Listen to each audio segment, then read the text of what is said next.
We were distracted and too scared to learn, frankly. Terry Tice is talking about her time at St. Catherine's of Alexandria in Oak Lawn. It was the early 70s. She was in the 7th grade when Father Donald Mulsoff came to the parish. Mulsoff, one of 36 priests named by Chicago's Archdiocese as priests with substantiated claims of sex abuse involving minors. There is no other word for yet another chapter of depravity connected to Catholic priests than despicable. And no matter how loudly the church and their followers try to tamp down the issue, it raises its ugly head again and again, this time in Chicago, and it's something that cannot be overlooked. Welcome to Midpoint. She is the outreach director of SNAP, the survivors network of those abused by priests.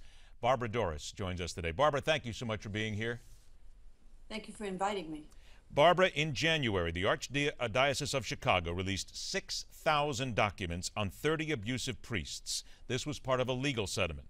On Thursday, 15,000 more records posted online relating to 36 others and involving abuse allegations dating back to the early 50s. Is it possible that I am understating it when I use the word despicable on waiting for so long to release these records and at least attempt to make a difference? Absolutely not. When you consider how long they've had these records, how much they have known about these predators, how much time, energy, and resources they have used to protect these predators, and only now are they releasing these documents, most of which have been heavily redacted, and still they have not taken more than the simple first step to protecting children. Their focus should be about prevention. Many of these men are still alive. Many of these men are still living in unsuspecting communities. Are they teaching math, tutoring kids, coaching softball, working in a daycare center? Where are they now? What are they doing?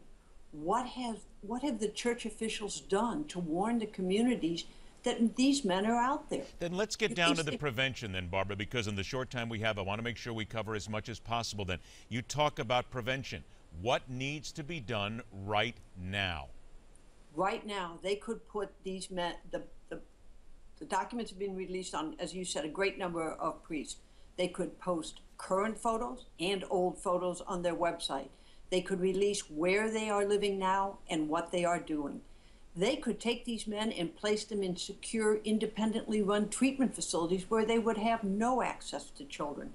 They could be going to parishes and begging anyone with information about these priests to call the police so that they could be prosecuted. They could be held accountable for their crimes. Then in your opinion, Barbara, why are they not doing this? This is not new news, if you will. We know about a number of priests, a lot of archdioceses that are out there, a lot of instances of these that are happening. So why then do they continue to obfuscate and cover? The only thing that comes to mind is that they are focused on preventing lawsuits and preventing scandal. And what they should be focused on is preventing more child abuse from happening. What is the proof, people will ask, and you know this, even though there are victims out there who have spoken out many times, but what would be the proof to people to indicate that this is still being covered up, that this is still something the church does not want to admit?